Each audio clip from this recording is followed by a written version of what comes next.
നമ്മുടെ കൊല്ലം പരവൂര് പൊഴിക്കര വന്ന ഇപ്പൊ കാണുന്ന ഒരു കാഴ്ചയത്. ഈ കടലും കായലും ഒക്കെ ഒരുമിച്ച് ചേരുന്ന സ്ഥലത്തിനാണ് ഈ പൊഴി എന്ന് പറയുന്നത്. അവിടെ വലിയ രൂപത്തിൽ ചെളിയും മണലും ഒക്കെ ഒന്ന് അടിഞ്ഞു കിടക്കും.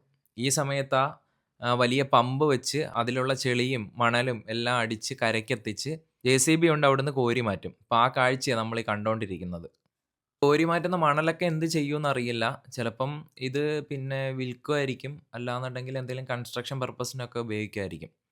എന്താ ഇതിൻ്റെ ഉപയോഗമെന്ന് അറിയില്ല. പക്ഷേ വലിയ കൂനകളായിട്ടാണ് ഇവിടെയൊക്കെ കൂട്ടിയിട്ടിരിക്കുന്നത്. ഇതേപോലെ നല്ല പവറുള്ള ഒരു മോട്ടർ കൊണ്ട് അതിലുള്ള ചെളിയും മണലും ഒക്കെ അടിച്ച് ഒരു കുഴിയിലോട്ട് എത്തിക്കും. എന്നിട്ട് JCB ഉപയോഗിച്ചിട്ട് മണൽ വാരിയെടുക്കലാണ്. അപ്പോൾ ഈ കായലിൽ നിന്ന് ചെളിയും മണ്ണും എല്ലാം കൂടെ പമ്പ് ചെയ്ത് ഈ കുഴിയിലോട്ട് എത്തിക്കുമ്പം ചെളിയും മണലും എല്ലാം താന്നു പോവുകയും ഇത് ഈ ബാക്കി വരുന്ന വെള്ളം ഓവർഫ്ലോ ആയിട്ട് തിരിച്ച് ഈ കായലിലേക്ക് പോകുന്ന പൈപ്പുകളാണ് നമ്മൾ ഈ കാണുന്നത്. വളരെ ശക്തിയായിട്ടാണ് ഇതിലൂടെ വെള്ളമൊക്കെ പുറത്ത് പോയിക്കൊണ്ടിരിക്കുന്നത്. അപ്പോൾ ഇതുപോലെ ഒരു സ്ഥലത്തൊന്നുമല്ല, ഇതേപോലെ ഈ പൊഴിയുടെ പല സ്ഥലങ്ങളിലായിട്ട് ഇതേ പ്രോസസ്സ് നടന്നുകൊണ്ടിരിക്കുന്നുണ്ട്. അത്രത്തോളം മണ്ണും ചെളിയും ഇവിടെ വന്ന് അടിഞ്ഞു കിടപ്പുണ്ടെന്നാണ് അതിൻ്റെ അർത്ഥം.